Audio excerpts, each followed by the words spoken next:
Il y a quelque chose que Jung a écrit dans les premières pages de ses types psychologiques et que j'ai relu plusieurs fois sans savoir exactement quoi en faire. Il disait que ce livre était le fruit de près de 20 ans de travail dans le domaine de la psychologie pratique. 20 ans. Pas une théorie construite en chambre. 20 ans à observer des gens, des patients, des étudiants, des collègues, des amis, des adversaires, et à essayer de cartographier quelque chose qu'il sentait être vrai, mais qu'il n'arrivait pas encore à nommer avec précision. Ce qu'il cherchait à nommer, et ça m'a pris du temps à comprendre ça, ce n'était pas une catégorie pour classer les gens. C'était une cartographie de la façon dont certaines personnes sont orientées intérieurement d'une façon radicalement différente des autres. Et dans cette cartographie, il y a des types qui reviennent moins souvent, des configurations psychologiques que les études, même les dérivés modernes de sa pensée, mesurent à moins de 2% de la population, 1,5% dans certains cas. Ce n'est pas anodin. Sur 100 personnes dans une pièce, il y en a peut-être 2 qui fonctionnent de cette façon, qui perçoivent le monde à cette résolution-là, qui portent cette configuration particulière. Jung en avait décrit 5. Pas explicitement sous ces noms. Il n'était pas du genre à faire des listes claires. Mais si tu lis ses œuvres complètes en entier, et j'avoue n'en avoir lu qu'une partie, mais une partie dense, ces 5 portraits émergent. Pas comme des diagnostics, comme des reconnaissances. Le premier type, Jung l'appelait l'intuitif introverti. C'est quelqu'un dont la conscience est orientée vers l'intérieur, vers les images, les impressions, les connexions que les autres ne voient pas. Il ne réagit pas au monde immédiat avec la même immédiateté que les autres. Il reçoit d'abord, il filtre, il laisse reposer, et puis il perçoit quelque chose que la plupart des gens n'auront jamais capté. Jung écrivait dans le volume 6 de ses œuvres complètes que ce type est difficile à comprendre par les autres, souvent perçu comme étrange, distant, peut-être légèrement hors de ce monde. Pas parce qu'il est absent. Parce que ce qu'il est en train de percevoir n'est pas ce que le groupe perçoit. Il a quelques secondes, parfois quelques années, d'avance. Ce type voit où les choses vont avant qu'elles y arrivent. Ce n'est pas de la magie, c'est une fonction psychologique spécifique, orientée vers l'inconscient collectif, vers ce que Jung appelait les courants profonds qui se déplacent sous la surface des événements. Le problème de ce type, et Jung le notait avec une certaine mélancolie, c'est qu'il ne sait généralement pas quoi faire de ce qu'il voit. Il perçoit, il comprend, mais il n'a pas toujours les outils pour traduire ce qu'il perçoit dans un langage que les autres accepteront.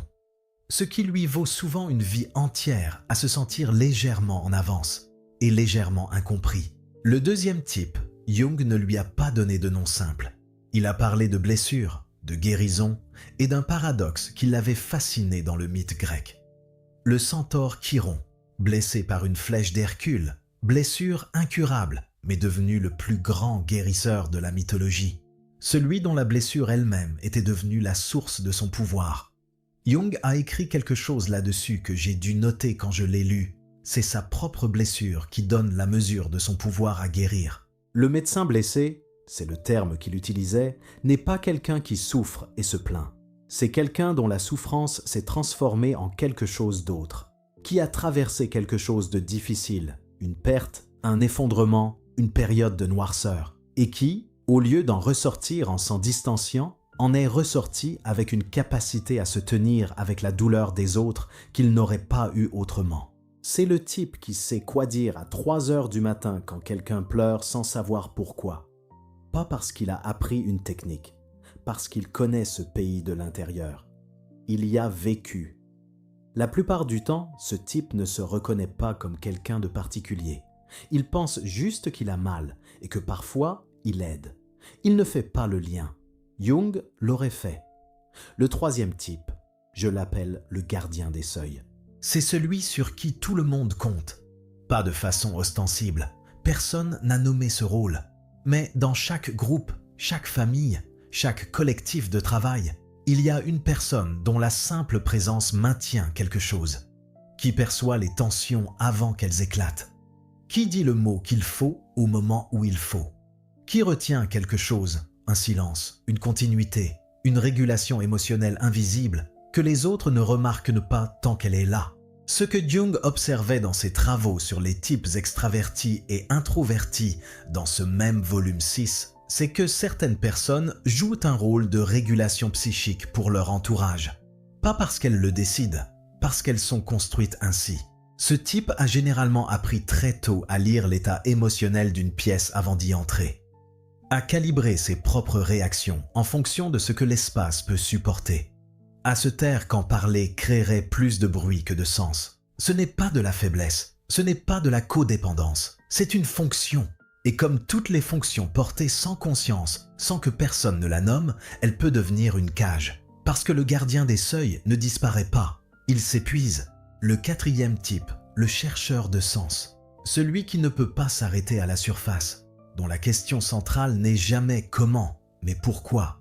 Qui, quand quelque chose arrive, un événement, une relation, une douleur, ne peut pas simplement laisser passer, doit creuser, doit comprendre ce que ça dit sur quelque chose de plus large. Jung avait décrit le type pensée introverti dans ses types psychologiques comme quelqu'un dont la pensée est orientée vers l'intérieur, vers la profondeur, vers les principes fondamentaux. Quelqu'un qui pense non pas pour résoudre des problèmes pratiques, mais pour atteindre une compréhension qui soit vraie à un niveau plus fondamental. Ce type lit des livres entiers pour un seul paragraphe. Il passe des heures sur une idée qui n'a aucune utilité immédiate. Il garde des carnets de notes que personne ne lira jamais. Et il a du mal à expliquer aux autres pourquoi il ne peut pas simplement passer à autre chose après une conversation difficile. Ce n'est pas de l'obsession, c'est une orientation. Son psychisme cherche le fond des choses parce qu'il ne peut fonctionner correctement qu'à partir de là. Les réponses superficielles ne le satisfont pas. Il n'est pas têtu, il est exact. Reste avec moi, parce que le cinquième est différent des autres. Le cinquième type, le porteur de l'ombre. Celui-là est peut-être le plus difficile à décrire et le plus difficile à être. Dans la terminologie de Jung, l'ombre, avec un grand O, désigne tout ce qu'on a refoulé, nié, mis de côté pour devenir acceptable socialement. Elle n'est pas mauvaise en soi, elle est simplement non intégrée. Et la plupart des gens passent une vie entière à fuir la leur. Le porteur de l'ombre est quelqu'un qui, à un moment de sa vie, généralement après une crise importante, a décidé de regarder, de ne pas fuir ce qu'il trouvait inconfortable en lui, de s'asseoir avec ses contradictions au lieu de les justifier ou de les nier. C'est un choix rare. Dans ses écrits d'Aion, Jung parlait de ceux qui avancent dans l'individuation, avec quelque chose qui ressemblait à de l'admiration tranquille. Pas pour la performance de vertu, pas pour quelqu'un qui prétend n'avoir aucun côté sombre. Pour la personne qui regarde en face ce côté-là et dit « je reconnais ça, c'est moi aussi ». Ce type-là ne prétend pas être complet, il prétend être honnête. Et dans un monde où presque tout le monde est occupé à se justifier, à polir sa persona, comme Jung l'aurait dit, c'est, à sa façon, une chose extraordinaire. Il y a une chose qui m'a frappé quand j'ai commencé à lire Jung sérieusement. C'est combien de fois j'ai reconnu des gens que j'avais côtoyés dans ses portraits.